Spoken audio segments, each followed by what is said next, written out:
Today what I want to talk about is what I dislike most about Shadow of War. So what I dislike about Shadow of War the most is not actually the game itself, but the fact being that sadly Monolith was not given a second longer year to produce more content for the game. There could have been so many more classes for the game, so many more areas, so many more things for us to do. You see what I mean?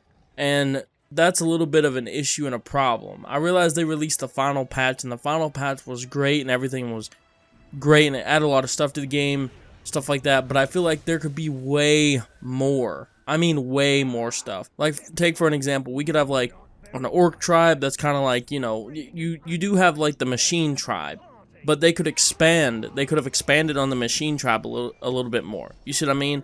Like, made more different gadgets and gizmos essentially for them to use and stuff like that. Not like advanced technology, obviously, but just like a little bit more gadgets and gizmos for them to use and, use throughout the environment and different things along those lines. I think that would really help.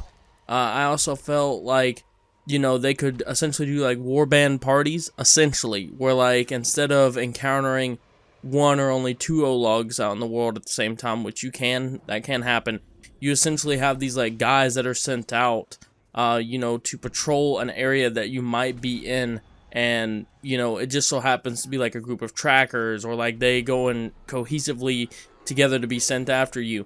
And while that does happen in the game, it's usually when it's interfered off screen. Now, what do I mean by that? It's usually, they appear off screen, that jumps to you, and then it tells you you've been invaded and stuff like that.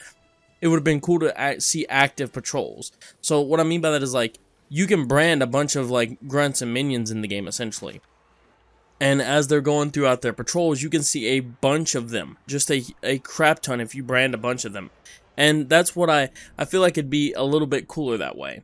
The other thing in my personal opinion, what they should have done is the biggest thing that they did not keep in Shadow of Mordor. This would probably be one of my biggest things, which is you cannot have a grunt that kills a captain that then levels up from a grunt to a captain and then a war chief, etc., etc., etc.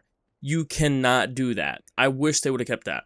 For people who don't know what I'm talking about, in Shadow of Mordor, if a grunt were to kill, if one of, the people you branded was a grunt, and they were to have killed, a captain or something like that, they would then be promoted to a captain themselves. They would move up in the ranking system. You see what I'm saying?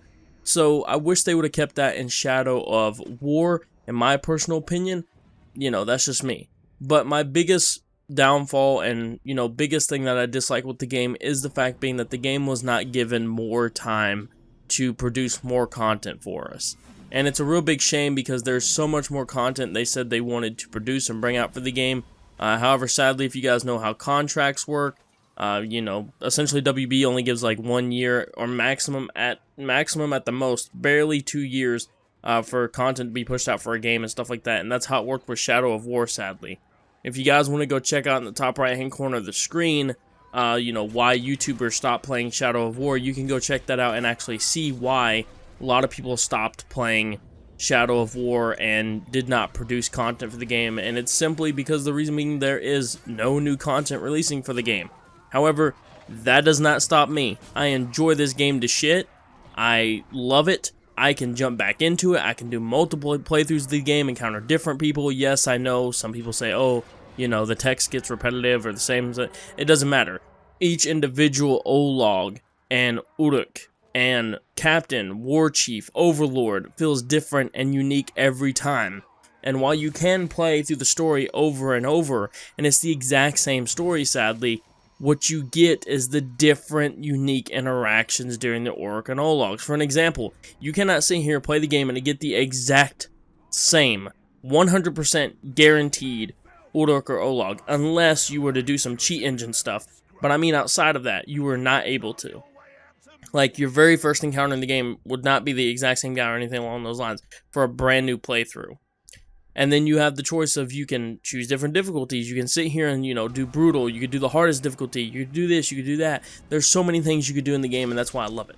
So let me know what you guys think, in your personal opinion, what the biggest negative of the game is in your guys' personal opinion. If I had to pick one or two, like the main one, I would say that they did not keep the feature that if a grunt kills a captain, you know, by accident or something like that happens, that they then get, you know, promoted. Another cool thing would be if, like, for instance, if a sapper would kill, you know, a captain or something like that, they would essentially not die, but instead they would come back. What would be really cool is if they came back as like a necromancer bomber person. That'd be epic as well. But let me know in the comment section below what you guys think, and I'll see you guys on the next video.